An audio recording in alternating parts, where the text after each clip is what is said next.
Nagkaharap nga kanina sa unang laban ng PBA ang Phoenix Fuel Master kontra nga dito sa Meralco Bolts, at masasabi nating maganda talaga ang naging laban ng Meralco Bolts kontra nga dito sa Phoenix Fuel Master. Ngunit bandang huli ay nanaig pa rin ng Phoenix Fuel Master kontra nga dito sa Meralco Bolts.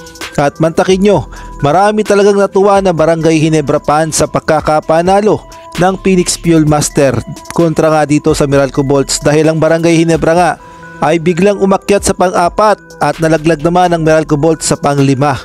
Kaya naman tuwan-tuwa nga ang solid Barangay Ginebra fans dahil natalo ng Phoenix Fuel Master itong Meralco Bolts, at natapos nga ang laban sa score na 93-83, at ang naging best player nga walang iba kundi itong si Tyler Tio na kumamada ng 15 points. Samantalang ito na nga ang updated na top 5 sa PBA standing. Number 1 pa rin ang Magnolia na may record na 9-2, at ang Phoenix Fuel Master number 2 na may record na 8-2, at ang San Miguel number 3 na may record na 7-3. At ito nga ang sinasabi ko, ang Barangay Ginebra umakyat na nga sa pang-4 na may record na 7-3, at ang Meralco Bolts ay pang-5 na may record din na 7-3.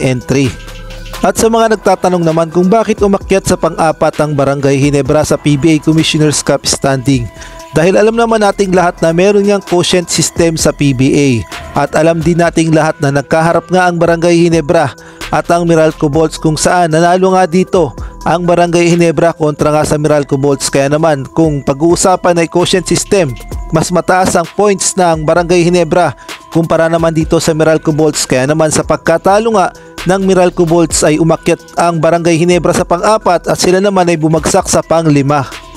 Ngunit hindi pa nga safe ang pwesto ng Barangay Ginebra sa Final 4 Commissioner's Cup standing, dahil kailangan pa nilang talunin ang NLEX Road Warriors na humihinga pa, at masasabi nating malaki ang tsansang makapasok sa top 8 sa quarterfinals, dahil ang NLEX Road Warriors nga ay may record na 4-6.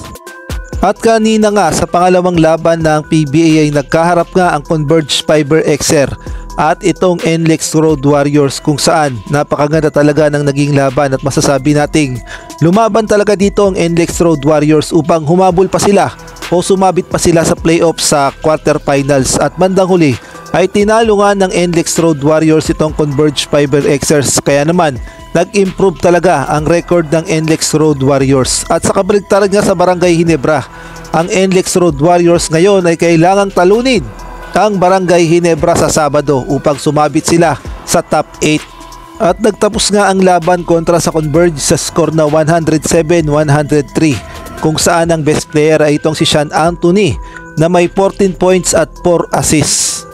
At magkakaalaman na nga sa Sabado kung makakasabit pa ba ang NLEX Road Warriors sa top 8 sa PBA Commissioner's Cup quarterfinals, o ang Barangay Ginebra ang mananalo at tuluyan ng masisecure ang top 4 at gay na rin ang twice to beat. Kung kayo ang tatanungin, sino kaya sa tingin nyong mananalo, ang Barangay Ginebra o ang NLEX Road Warriors? Maaari kayong mag-comment dyan sa baba.